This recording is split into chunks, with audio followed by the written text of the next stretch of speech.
ভোর 4:30টার সময় আমরা সকলে মিলে বেরিয়েছি বাবার উদ্দেশ্যে। ভালো, আমরা যাচ্ছি মন্দির বাজার, বাবার মাথায় জল ঢালতে জল ঢালতে যাচ্ছি। ভোরবেলা বেরিয়েছি আমরা।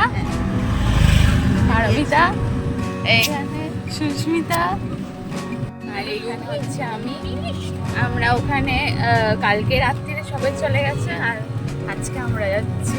প্রতি বছরই এই মন্দির বাজার কেশবেশ্বর মন্দিরে অনির্বাণ ভাই সবাই বন্ধু বান্ধব সবাই মিলে পায়ে হেঁটে জল ঢালতে যায়। আমিও গিয়েছি, বাট এবছর আমার শরীরের কন্ডিশন খারাপের জন্য আমরা ভোরবেলা বাড়ি থেকে টোটো করে বেরিয়েছিলাম কেশবেশ্বর মন্দিরের উদ্দেশ্যে। এই জায়গাটা হচ্ছে ডায়মন্ড হারবারের মধ্যে পড়ে। আমরা চলে এসেছি মন্দিরে, আর এসে দেখলাম ভাইরা সবাই এখানে এসে পৌঁছে গেছে, আর ওরা সবাই মিলে ভজন করছিল। আর এই হলো মন্দির। এখানেই রয়েছে বাবার পুকুর। এই পুকুরে স্নান টান করে তারপরে আমরা জল দেব। এই হলো কেশবেশ্বর মহারাজ। জয় বাবা জয়। মন্দির মোটামুটি ফাঁকাই ছিল, আমরা বেশ ভালোভাবে পুজো টুজো দিয়েছি, মন ভরে বাবার মাথায় জলও ঢেলেছি।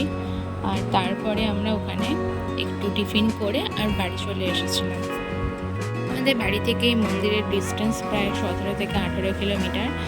আর এই বছরের রাস্তা এতটাই খারাপ, অনির্বাণদের ভাইদের পায়ে ভীষণ রকমের ব্যথা হয়েছে, পায়ে খুব লেগে হচ্ছে।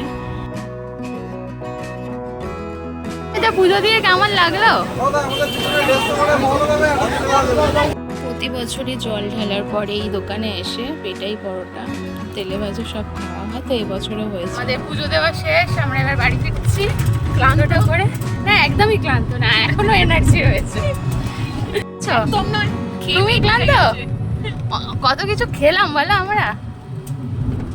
না, আমি এখন ঠিক আছে। আর একবার যাবে হেঁটে? আরেকবার যাওয়াও যাবে, এখন এনার্জি আছে। আজকের মিনি ব্লগ এতটুকুই। সবাই বলো হর হর মহাদেব।